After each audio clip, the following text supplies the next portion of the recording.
যেই পালাটার কার্যক্রম আপনার জন্ম থেকে পৃথিবীর মধ্যে মানুষ যখন আসে, আমরা যখন আসছি, আমার মায়ের গর্ভ হইতে আমাকে পৃথিবীতে আনার জন্য একজন গুরুর প্রয়োজন হয়েছে। তিনি ছিল দাত্রী, এখন কয় ডাক্তারনি বা নার্স আছে না। অনেক অনেক মায়ের পেট থেকে সিজার কইরা সন্তান বাহির করে, আবার নরমাল যারা আসে এরপরে একজন গুরুর প্রয়োজন হয় তাকে আনার জন্য। যখন আপনি পৃথিবীর মধ্যে আসলেন, আপনার মাকে বাবাকে ওইটাও কিন্তু মায়ে শিখায় যে তোমার বাবা এখানেও ডাক শিখাইতেও গুরুর প্রয়োজন পড়ে। আমি যখন হাঁটতে পারতাম না, তখন একজন আমার হাতে ধরে, আপনার হাতে ধরে হাঁটা শিখাইতেন যে বাচ্চাটাকে একটু হাঁটা শিখো, এখানেও গুরুর প্রয়োজন। ভালুকা কোনটা, ত্রিশাল কোনটা, এটাও শিকানির জন্য যারা চিনে তাদের কাছ থেকে যাই না নিতে হয়েছে।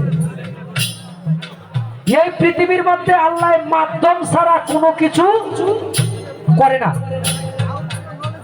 আচ্ছা, আপনারে আমারে যদি আল্লাহ ইচ্ছা করতো পৃথিবীর মধ্যে আসমান থেকে মানুষ একটা একটা করে ভালাই দিলে আল্লাহরে কেউ প্রশ্ন করতে পারতো? হ্যাঁ, কেন দেয় নাই? মাধ্যম দিছে পিতা এবং মাতা।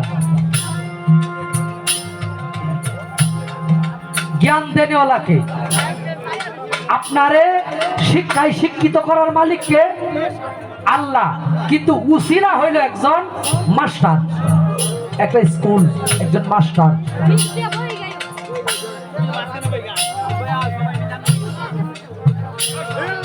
এই পৃথিবীর মধ্যে উসিলা ছাড়া কোনো কিছু সম্ভব না। তাহলে আমরা উসিলাকে প্রাধান্য দিতে হবে। আমার কাছে প্রশ্ন রাখলেন প্রায় 60টার মতো। চাঁদের গায়ে চাঁদ লেগেছে,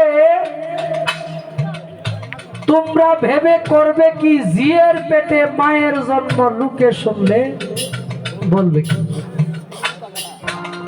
6 মাসের এক কন্যা ছিল, 9 মাসে তার গর্ভ হলো, 11 মাসে 3টা সন্তান কোনটায় করবে ফকির? মূলত গর্ভধান 10 মাস 10 দিনে হয়, 11 মাস লাগে না। কিন্তু লালন সাইজির গানে কইছে 11 মাসে 3টা সন্তান হয়, আবার সন্তানও 3টা হয়, এসে একটা কমও না বেশিও না।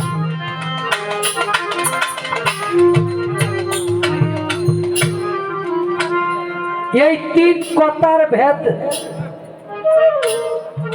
না জানিলে ঘর আছে তার দুয়ার নাই, লুকাছে তার বাক্য নাই, কে বা তাহার আহার যোগায়, কে দেবে সত্তা?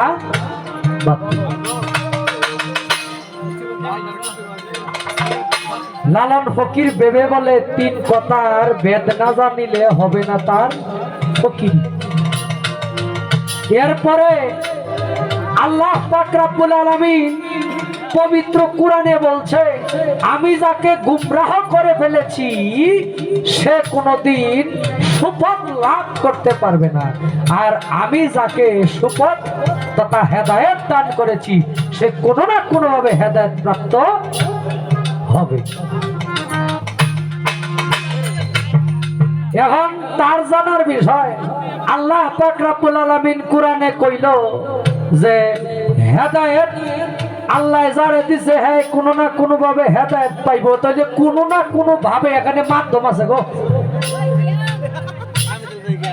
আল্লাহ কিন্তু কয় নাই যে যারে হেদায়েত দিছি শুধু একজনকে বলছে। কারা, কাদেরকে? ওই যে একটা আয়াত আছে, লাকুম দিনুকুম ওয়ালিয়াদিন, যার যার কর্ম তথা যার যার ধর্ম যার যার। এটা কিন্তু কাফেরদের উদ্দেশ্যে আল্লাহ বলছে, এটা কোনো মুসলমানের উপরে নাজিল হয় না। কিছুদিন আগে দেখছেন মাজার ভাঙ্গা হয়েছে একটা দলিল দিয়া। কি দলিল? হুজুর পাক সাল্লাল্লাহু আলাইহি সাল্লামকে, হুজুর পাক সাল্লাল্লাহু আলাইহি সাল্লাম হযরত আলী রাদিয়াল্লাহু আনহুকে বলছে যে উঁচু কবর ভেঙে সমান করে দাও, হাদিস সত্য। নবীজি যে কইছে উঁচু কবর ভেঙে সমান করে দাও, এই হাদিসটা পরিপূর্ণ সত্য। কিন্তু এখানে কারণ আছে কি? আল্লাহর নবী যুদ্ধ করছে না? মুসলমানের বিরুদ্ধে যুদ্ধ করছে? কার বিরুদ্ধে করছে? কাফেরদের বিরুদ্ধে করছে। আল্লাহ যুগে যুগে গজব পাঠাইছে এক এক জাতির প্রতি। কোন জাতির প্রতি? যেই জাতি আল্লাহকে মানে নাই, নাফরমানি কুকর্ম করতে করতে যখন সেই জাতি একবারে বেদিনে পরিপূর্ণতা লাভ করছে, তখন সেই জাতিকে আল্লাহর কুদরতি পাওয়ারে সেই জাতির উপর আযাব দিয়ে ধ্বংস করে দিছে। তাইলে আল্লাহ পাক বলছে আমি যাদেরকে হেদায়েত দান করছি তারা কোনো না কোনো ভাবে হেদায়েত প্রাপ্ত হবে। এখন ইমাম গাজ্জালী রাহমাতুল্লাহর কিতাবে লেখছে, মরণের আগে পরে কিতাব, আল্লাহ পাক রব্বুল আলামিন যখন রূহ সৃষ্টি করলেন, রূহ সৃষ্টি করার সময় দুজকি রূহ একভাবে সৃষ্টি করছে, বেহেশতি রূহ একভাবে সৃষ্টি করছে, ফেরেশতাদেরকে একভাবে সৃষ্টি করছে। এইভাবে এখন আমি যদি কই যে আল্লাহ যদি আমার ভিতরে বেহেশতি রূহ ঢুকায়া থাকে, তাইলে তো আমি বেহেশতে যাবই, তাইলে তো আমার ইবাদত বন্দেগী দরকার নাই। আচ্ছা বাবা, আপনারা একটা প্রশ্ন করি, রিজিকের মালিক কেডা? আল্লাহ। রিজিকের মালিক আল্লাহ।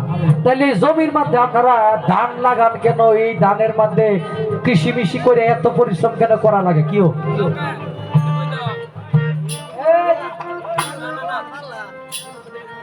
পালার সময় তো এইভাবে কথা হয় না, কারণ মন মাইন্ড যখন একবার রুট চেঞ্জ করে তখন আর এই কথার ভিতরে প্রবেশ করা যায় না। আচ্ছা, তাইলে রিজিকের মালিক যদি আল্লাহ হয়, তাহলে এই যে এই সমস্ত জমিনে ধান আবাদ করেন কে? হ্যাঁ, এটা হলো উসিলা। এটা কি উসিলা? আচ্ছা, আমি যে আসছি বা আপনি ময়মনসিংহ গেলে কি দিয়া যাইবেন? আপনারে নিব কাটা? গাড়ি নিব। গাড়ির বাপের ক্ষমতা আছে তোমার নিত? আপনারে যদি নেয় ময়মনসিংহ আল্লাহ নিব, কিন্তু গাড়ি ব্যবহার করার লাগে উসিলা। কেউ তাহলে উসিলা বিহীন কোনো কিছু সম্ভব না। চেষ্টা করব, আমি আগে একটি গান করি।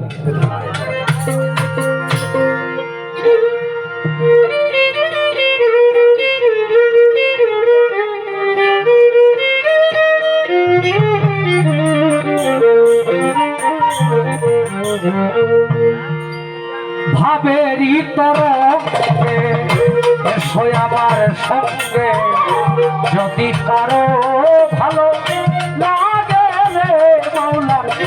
ভাবেরই তরঙ্গে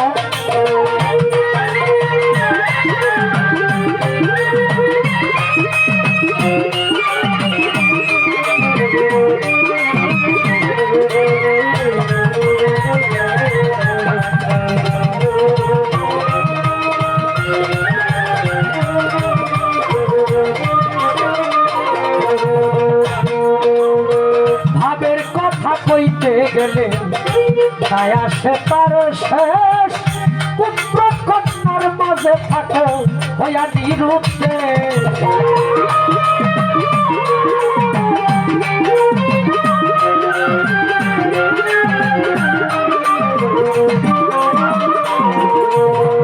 ভাবের কথা কইতে গেলে তাই আসে তার শেষ। পুত্র কন্যার মাঝে থাকো হইয়া নিরুদ্ধে, তুমি ছাড়িয়া দিয়া সন্ন্যাসীর বেশ।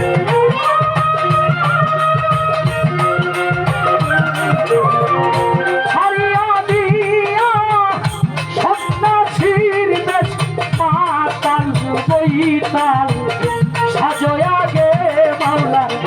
ভাবেরই তরঙ্গে এসো আমার সঙ্গে, যদি কারো ভালো লাগে রে মাওলা।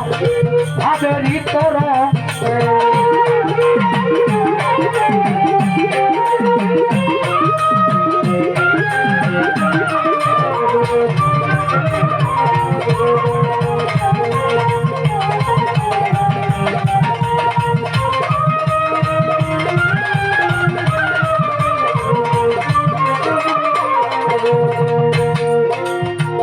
গুরু ধ্যান দর্শনে পাপে হয় রে মতি, গুরু মন্ত্র হৃদে রাখলে নরকুণ্ডেও গতি।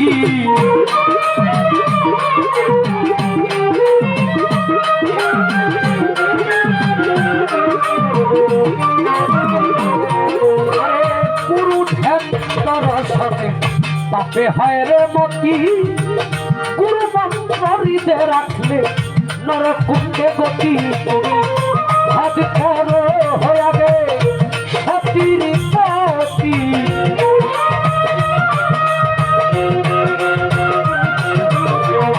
ভাব করো আগে সতীর পতি। খড়গহস্ত পূর্ণ রাগে মাওলার ভাবেরই তরঙ্গে এসো আমার সঙ্গে। যদি কারো ভালো লাগে রে মাওলা ভাবেরই তরঙ্গে,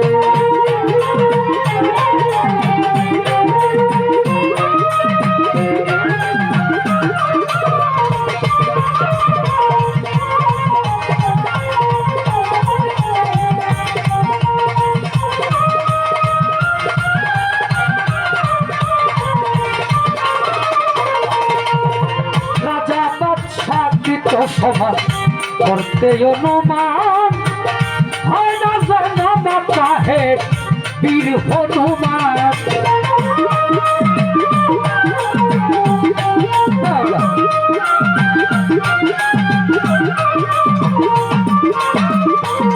আরে রাজা সাক্ষিত সমান করতে অনুমান হয় না যেন মাতাহে বীর হনুমান। ওরে তোমায় আমার একটি পরাণ,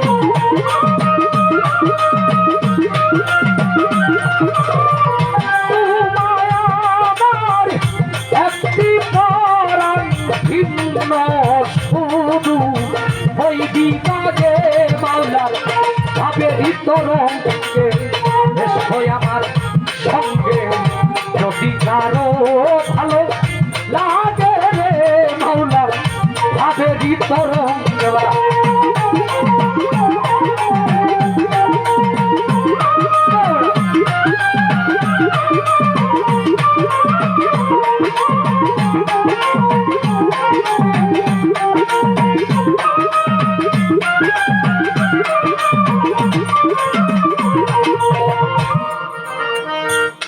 জিয়ের পেটে মায়ের জন্ম,